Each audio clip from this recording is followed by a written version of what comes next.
It doesn't matter what the situation is.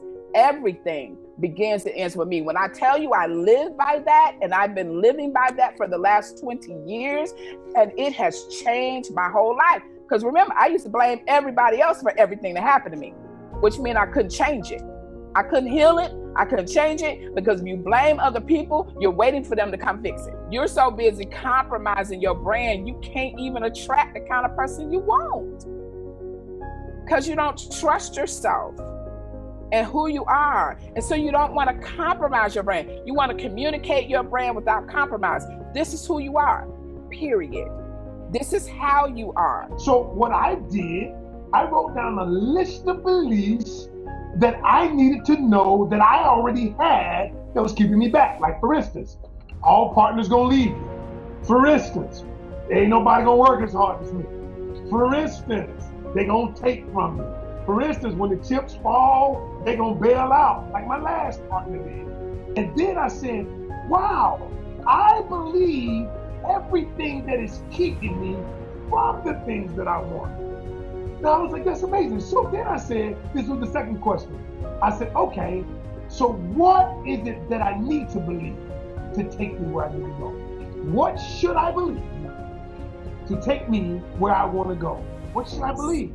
Then I said, okay, I need to believe there is somebody out there who has a skill set that I don't have that would partner with me, that would be honest, authentic, transparent, grinding, all of those things, and wanted to be bigger than themselves. They wanted to take their work to the world.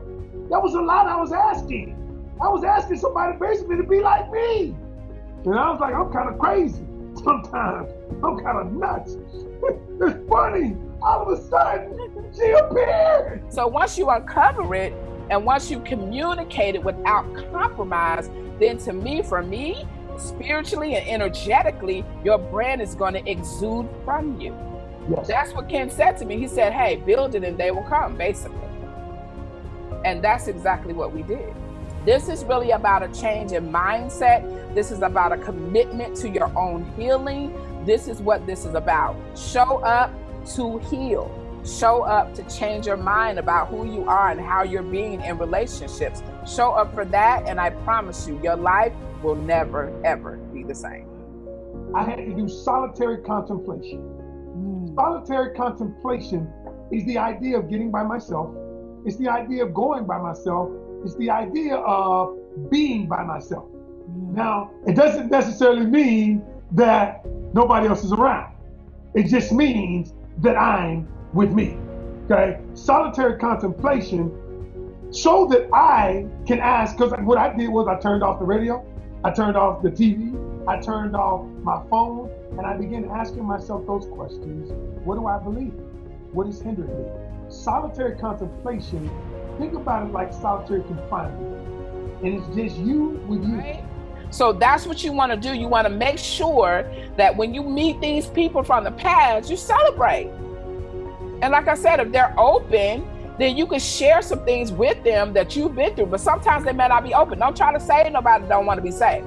Because now people are operating on memories that tell them how to move. Ooh, you remember the last time you had a relationship, this happened, so don't trust anybody. So you don't trust anybody because you got hurt 10 years ago or 5 years ago. So now you can't trust anybody. That's an old memory.